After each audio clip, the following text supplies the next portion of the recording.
somewhere that you were trying to get the officer who murdered George Floyd pardoned, and I just want to know what your reasoning was about that. Well, George Floyd didn't die because of the police officer. He died largely because of a drug overdose. But he had his knee on his neck. And we all saw the video. But the knee on the neck is actually an approved police technique that police departments taught Derek Chauvin to use. Do you know that George Floyd was saying, "I couldn't breathe," well before that restraining technique?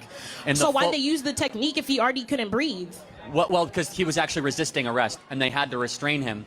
And they restrained him in a way that they were taught to do, which is the knee on the neck technique. Okay, so when does the technique end? Like when they die? Like he said he couldn't. No, I mean the technique ends when the individual stops resisting arrest. His cause of death was not asphyxiation; it was drug overdose.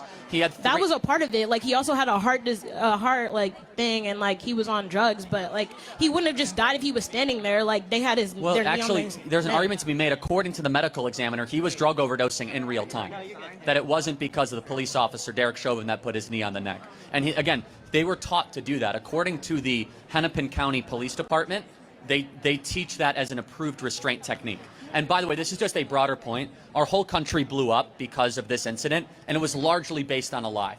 Largely based on a lie. We were all what was the lie? The lie is that there was a white police officer that went after a black person just because he was black, and it just wasn't true. He was resisting arrest. Okay, but he killed him. That doesn't... Well, again, the county medical examiner disagrees. The county medical examiner in the original report. So then why did he get sentenced? Exactly. That's a good question. I'm saying, it's because it was largely a show trial where actually they were not allowed to submit what evidence. Trial? A show trial. A show trial is an example where you put people on display or a show for a political purpose or political means. And this is an example of that, where Derek Chauvin was not given a fair hearing in this trial. He was not even allowed to use the police training handbook in his trial to show that he was taught to use that restraining technique. Okay, so what do you want to happen to Derek Chauvin? Pardon. So he's just free? What is that? Yes.